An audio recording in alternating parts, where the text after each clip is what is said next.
Hello and welcome back to my channel. After having been on the road for months this winter, I'm back home in Germany. So I thought I'll try out a little bit of a different type of video. I'm gonna share my thoughts on how I arranged a life full of travel.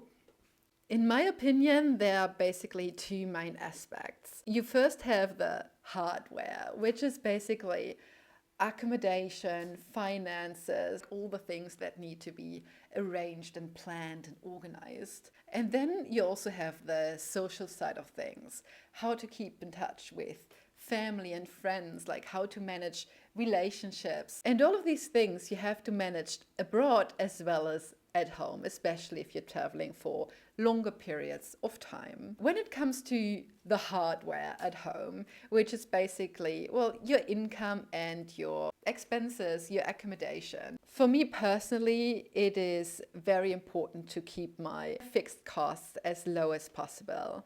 So what we did is that we actually purchased our apartment. It has 4 rooms and we're renting out 2 of the rooms. So that means my fixed cost for my accommodation are basically at 0 because the rental income is enough to cover our utility costs, plus a tiny bit in case there are any repairs. There are also like a couple of other options how to manage that.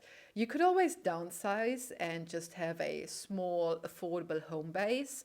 You could sublet your apartment, or you could just move out completely and have 0 fixed cost. But for us, this has been working like really well because I really enjoy having a home. I really don't mind living with flatmates. They're super nice. And it also has like this social aspect. The other side is the income. If you're already retired and have a pension or social security, that's like super useful because you have a guaranteed monthly income.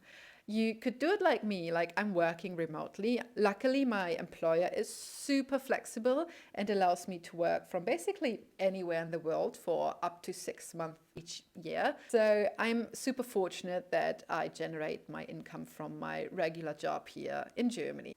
You could also just save up a lot of money and go travel. But I also have friends who do seasonal work. So they work a lot during the summers, but then in winter they only do some admin work and they're actually able to take some time off and travel the world, which is also like a really cool strategy to get this traveling lifestyle and escaping the German winters. But of course, everyone's situation is different and you may have some additional responsibilities who make it much harder.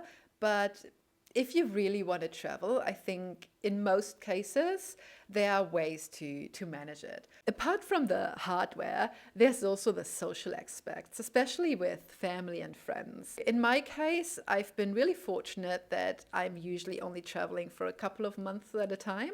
So in between, I always, get to go home, meet family and friends. So for me, keeping in touch with all my friends here in Germany hasn't really been an issue. It's probably also because they've known me for a long time and I've always been really into traveling. So it's kind of normal that Anna's gone for like 2 or 3 months and then she's back and ready to go and do some activities with my friends and family here. When it comes to relationships, though, it's a little bit more difficult. My husband, unfortunately, can't work remotely, and that really doesn't work too well when the wife is always out and about exploring the world. We did manage to find a compromise. Last year, when I went abroad, we basically managed it the way that I left for Japan in the middle of September, and then I was by myself in Kyoto for a month working and getting to know Japan. After the first month, he actually joined me for 5 weeks. So when he was over visiting me, I took some time off and we explored Japan and Indonesia and visited some family and friends, which was great. Unfortunately, after 5 weeks, he had to fly back home to continue working, and I spent another 2 months in Asia by myself. But since we kind of broke up the 4 months that I was away, it actually worked quite well. The same happened when I went to Greece. Those videos I'm still editing, but I hope they will be published very, very soon. I spent the first 3 weeks in Rhodes by myself. Then he came over, so I can like show him around. And it's also like really exciting for me because I'm already familiar with the place and I see it again like from the eyes of someone who has just arrived. So for me, it's also like always a lot of fun to show him around. Going forward, though, we are definitely changing things a little bit because he has actually just quit his job.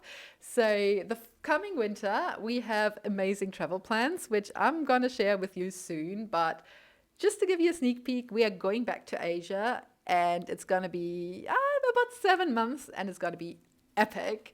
Can't wait. And if you have any suggestions of places to visit in Asia, Southeast Asia in particular, let us know in the comments and I will gladly check them out. So now I've talked a lot about my life in Germany, but how do I actually manage these things when I'm abroad? Because there I also need accommodation. I also need or want a social life. So I solved that by traveling very, very slowly. I tend to stay at places for a month at a time because A, it saves on costs. Like usually staying at a place for 3 weeks is more expensive than staying for an entire month because you can get incredible deals for monthly rates. So when I went to Greece, for example, the hotel I stayed at would have cost me about 1,200 euros for the entire month if I had paid the nightly rate. Since I booked the place for 4 weeks at a time, I got the monthly discount and I only spent 622 euros in total. So that was basically 50% off. Incredible. Also, that really helps me manage my stress levels. Because if you go on a holiday somewhere for 2 weeks, you want to squeeze in all the activities you can do because you only have those 2 weeks. But doing that for a longer period of time gets really, really tiring. So you want to spend more time in one place because traveling is fun, but it can also be like very exhausting.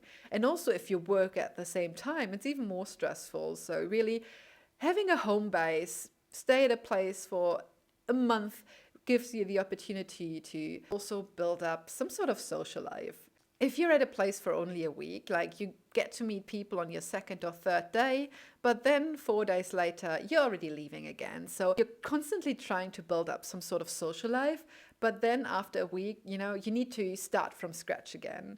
So really staying at a place for longer gives you the opportunity to reap the benefits, of your social investments.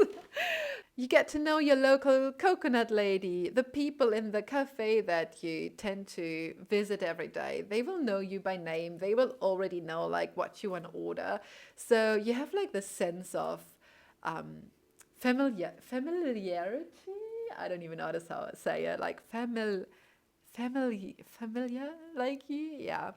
You get this sense of, being familiar with the place. Those are the things that I tend to prioritize in my travels. Of course, there are like many, many other things that I, keep in mind. Also like very particular things when choosing accommodations because it's like a different approach. Staying somewhere for like a week or two versus a month or long-term travel. So maybe I'll do a video about that at some other time.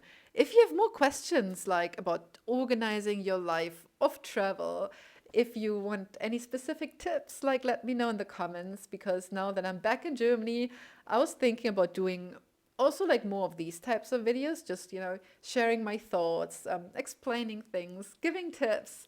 Let me know if you enjoyed it or if you want more of the actual travel content where you see beautiful places and nice beaches because I enjoy them as well. Very curious to find out your opinion though. But that's all for now. Thank you so much for watching. I hope you have an amazing week and I hope to see you again in the next video. Bye!